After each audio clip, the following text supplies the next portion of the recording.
اعوذ باللہ من الشیطان الرجیم بسم اللہ الرحمن الرحیم۔ دوسری صورت بھی اسی جیسی وہ اگلی آیت کے بعد بیان فرمائی گئی ہے، اور اس میں یہ فرمایا گیا کہ اگر مسلمان کو قتل کیا گیا غلطی سے اور وہ مسلمان کسی ایسی قوم سے تعلق رکھتا ہے جس سے کہ تمہارا کوئی معاہدہ ہے، تو اس کا بھی وہی حکم ہے جیسے کہ دارالاسلام میں کسی کو قتل کرنے کا ہوتا ہے، یعنی اس پر بھی کفارہ بھی واجب ہے اور دیت بھی واجب ہے، کیونکہ وہ ایک ایسی قوم سے تعلق رکھتا ہے جس سے تمہارا معاہدہ ہے۔ اب اس معاہدہ ہونے کی دو صورتیں ہوتی ہیں۔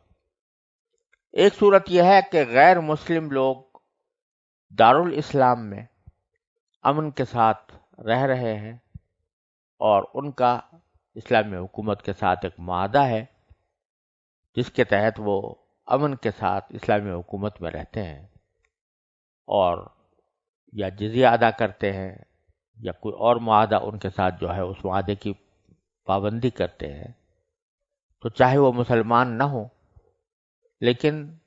احکام کے اعتبار سے ان کو مسلمان جیسا سمجھا جاتا ہے، یعنی ان کے اوپر مسلمان جیسے احکام جاری ہوتے ہیں۔ تو جس طرح کسی مسلمان کو دارالاسلام میں اگر قتل کیا جائے خطأً تو دو چیزیں واجب ہوتی ہیں، ایک کفارہ اور ایک دیت، تو ان کو بھی ایسا ہی ہوگا کہ اگر کسی ذمی کو یعنی کسی مسلمان حکومت کی کہ غیر مسلم شہری کو کوئی شخص قتل کر دے تو اس پر خطأً غلطی سے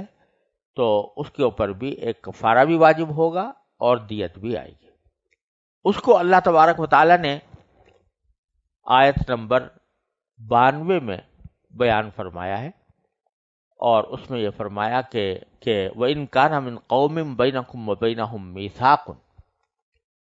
اگر وہ مقتول شخص کسی ایسی قوم سے تعلق رکھتا ہو جس کے ساتھ تمہارا کوئی معاہدہ ہے، تو بھی یہی حکم ہے کہ دیت مسلمۃ الی اہلہ،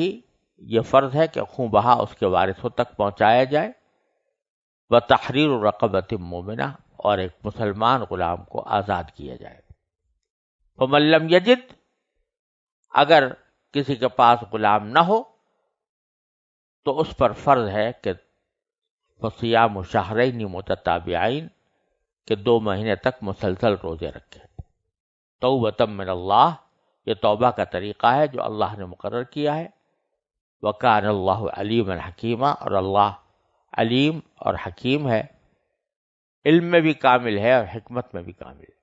تیسری صورت قتل خطا کی یہ ہے کہ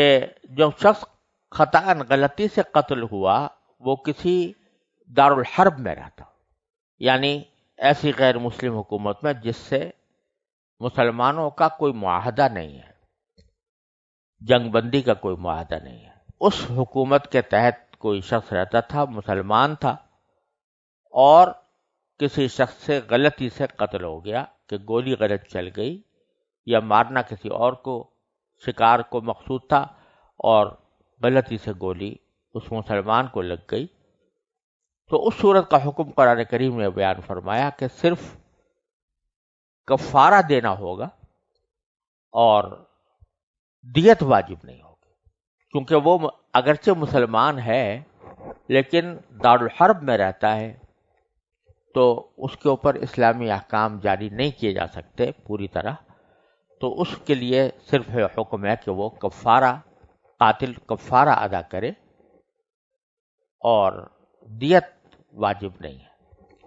تو اس کو ان الفاظ میں اللہ تبارک و تعالی نے تعبیر فرمایا، فَإِن كَانَ مِن قَوْمٍ عَدُوٍّ لَكُمْ وَهُوَ مُؤْمِنٌ،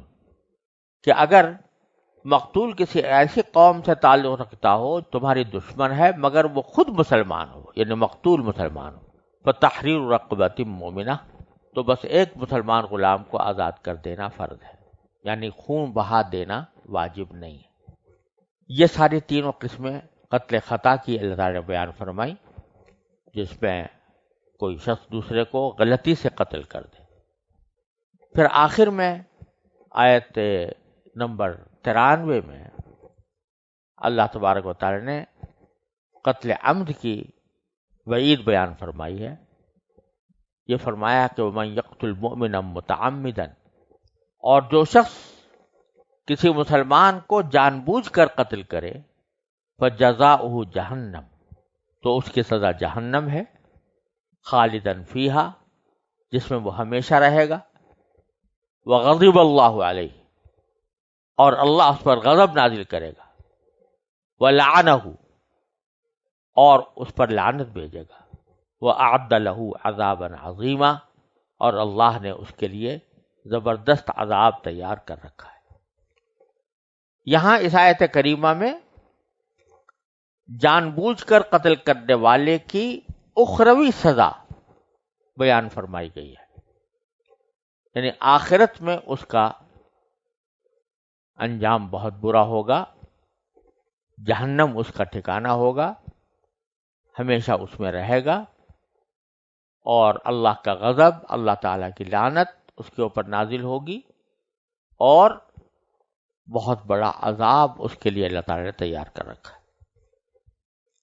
دنیا کا حکم یہاں پر بیان نہیں فرمایا گیا، وہ سورہ بقرہ میں گزر چکا ہے کہ اس میں اللہ تبارک و تعالیٰ نے فرمایا کہ اگر کوئی شخص جان بوجھ کر دوسرے کو قتل کرے تو اس کے اوپر قصاص لازم ہے، یعنی اس کو بھی بدلے میں قتل کیا جائے گا. دنیا میں تو یہ حکم ہے، اور آخرت کا حکم یہ ہے جو یہاں پر بیان کیا گیا، اور بڑے سخت الفاظ میں بیان کیا گیا ہے کہ جو شخص جان بوجھ کر قتل کرے تو اس کی سزا جہنم ہے، خالداً فیہا، اور اس میں ساتھ میں یہ بھی فرمایا گیا کہ جہنم بھی ایسی جہنم ہے کہ جس میں وہ ہمیشہ رہے گا. اب یہاں سوال بعض اوقات یہ پیدا ہوا ہے، اور مفسرین نے اس پر گفتگو بھی کی ہے کہ جہنم کے اندر ہمیشہ رہنے کی سزا تو در حقیقت کافروں کی ہوتی ہے جو کفر کا ارتکاب کرے، لیکن کسی مسلمان سے اگر کوئی گناہ سرزد ہو جائے، چاہے وہ کتنا ہی بڑا گناہ ہو، تو اس کا عذاب تو اس کو بھگتنا ہوگا، لیکن ہمیشہ ہمیشہ جہنم میں نہیں رہنا. پھر اپنے ایمان کی وجہ سے اللہ تبارک و تعالی اس کو آخر میں جہنم سے نکال کر جنت میں داخل فرما دیں گے اگر وہ صحیح معنی میں مسلمان ہوا. محض گناہ کبیرہ کے ارتکاب سے کوئی شخص ہمیشہ ہمیشہ کے لیے جہنم میں نہیں جاتا، لیکن یہاں اللہ تبارک و تعالی نے خالداً فیہا فرمایا کہ اگر کوئی قتل کا ارتکاب کرے، کسی دوسرے کو جان بوجھ کر قتل کرے، تو وہ جہنم میں ہمیشہ ہمیشہ رہے گا. اس کی تفسیر میں بعض حضرات مفسرین کا موقف تو یہ ہے کہ بالکل جو الفاظ قرآن کریم کے ہیں وہ بالکل واضح ہیں اور اس میں کسی تعویل کی گنجائش نہیں ہے، لہذا اور گناہ کبیرہ اور قتل کے گناہ کبیرہ میں فرق ہے کہ دوسرے گناہ کبیرہ جو ہوتے ہیں وہ تو انسان کو ہمیشہ ہمیشہ کے لیے جہنم میں نہیں لے جاتے، بلکہ صرف سزا بھگتنے کی حد تک وہ جہنم میں رہتا ہے، اس کے بعد پھر اس کو نکال لیا جاتا ہے. لیکن قتل کا گناہ ایسا ہے کہ اس میں اللہ تعالیٰ نے صاف صاف کہہ دیا ہے کہ یہ قتل کا گناہ کرنے والا چاہے مسلمان ہی کیوں نہ ہو، لیکن اس کو جہنم سے نکالا نہیں جائے گا. بعض حضرات نے یہ موقف اختیار کیا، لیکن اکثر علماء اور فقہا اور مفسرین کا کہنا یہ ہے کہ یہاں پر جو خالداً فیہا فرمایا گیا ہے کہ ہمیشہ رہے گا، تو خلود کے معنی بعض اوقات زیادہ عرصے تک رہنے کے بھی ہوتے ہیں. ہمیشہ رہنے کے بجائے زیادہ عرصے کے معنی میں بھی استعمال ہوتا ہے بعض اوقات. تو یہاں خلود سے مراد ہمیشہ رہنا نہیں ہے بلکہ طویل عرصے تک رہنا. اور دوسرے بعض حضرات مفسرین نے یہ بھی فرمایا کہ یہ خلود ہمیشہ رہنے کے معنی ہی میں ہے، لیکن مراد اس سے وہ شخص ہے متعمدن جو قتل کر رہا ہے. تو متعمدن میں دو باتیں داخل ہیں. ایک تو یہ کہ قتل جان بوجھ کر رہا ہے، غلطی سے نہیں کر رہا بلکہ جان بوجھ کر رہا ہے، مارنا ہی مقصود ہے. اور دوسرا متعمدن کے مفہوم میں یہ بات بھی داخل ہے کہ وہ اس عمل کو جائز سمجھتا ہے، جائز سمجھ کر رہا ہے. تو اگر کوئی شخص ایک گناہ کبیرہ کو جو قرآن کریم سے جس کا گناہ ہونا بالکل واضح اور صاف اور ہے، کسی شبے کی گنجائش نہیں ہے، تواتر کے ساتھ، اور اس گناہ کو گناہ سمجھا، گناہ ہونا اس کے ضروریات دین میں سے ہے، تو اگر کوئی شخص اس کو حلال سمجھے، جائز سمجھے، تو اس کو حلال اور جائز سمجھنے سے وہ کافر ہی ہو جاتا ہے. اور جب کافر ہو گیا تو پھر جہنم کے ابدی عذاب کا مستحق ہو گیا، پھر وہ ہمیشہ جہنم میں رہے گا. بہرحال اتنی بات بالکل واضح ہے کہ یہ الفاظ اور یہ وعید اللہ تبارک و تعالی نے کسی اور گناہ کے بارے میں ارشاد نہیں فرمائی جتنی قتل نفس کے بارے میں فرمائی، کہ کسی بھی انسان کو جان بوجھ کر قتل کر دینا یہ بہت بڑا زبردست جرم ہے، اور اندیشہ ہے کہ کہیں اس کی وجہ سے ہمیشہ ہمیشہ جہنم میں رہنا نہ پڑے. یہاں یہ بات بھی ذکر کر دینے مناسب ہے کہ یہ دو قسمیں تو قرآن کریم نے یہاں بیان فرمائی ہیں قتل کی، قتل خطا اور دوسرے قتل عمد. ایک تیسری قسم حدیث سے معلوم ہوئی ہے جو رسول کریم صلی اللہ علیہ وسلم نے بیان فرمائی ہے، اس کو شبہ العمد کہتے ہیں. شبہ العمد کے معنی یہ ہے کہ اگرچہ مارنا تو مقصود نہیں تھا، لیکن کوئی آلہ ایسا استعمال کیا گیا، کوئی ذریعہ ایسا استعمال کیا گیا جس سے عام طور سے قتل نہیں ہوتا لیکن واقعتاً قتل ہو گیا. جیسے مثلا اگر کوئی شخص کسی پر گولی چلائے تو یہ گولی چلانے سے تو قتل ہو ہی جاتا ہے، تو اس کے بارے میں کوئی شبہ نہیں ہو سکتا کہ اس نے قتل کرنے کا ارادہ نہیں کیا تھا، کیونکہ گولی چلائی، سینے پر گولی چلائی کسی کے، تو کسی کوئی دور دور کا بھی یہ شبہ نہیں ہو سکتا کہ اس کا مقصد قتل کرنا نہیں تھا. واضح ہے کہ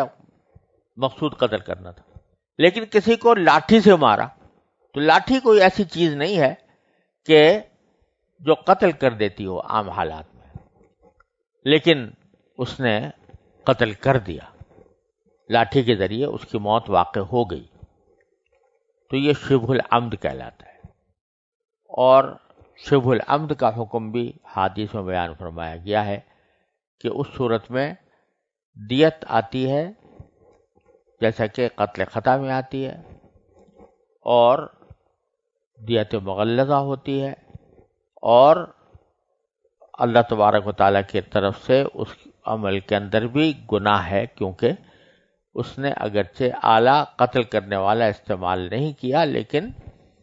اس سے قتل ہو گیا. بہرحال اقدام اس نے ضرور کیا اور اس کو مارنے پیٹنے کا اقدام کیا، لہذا اس کا گناہ بھی ہے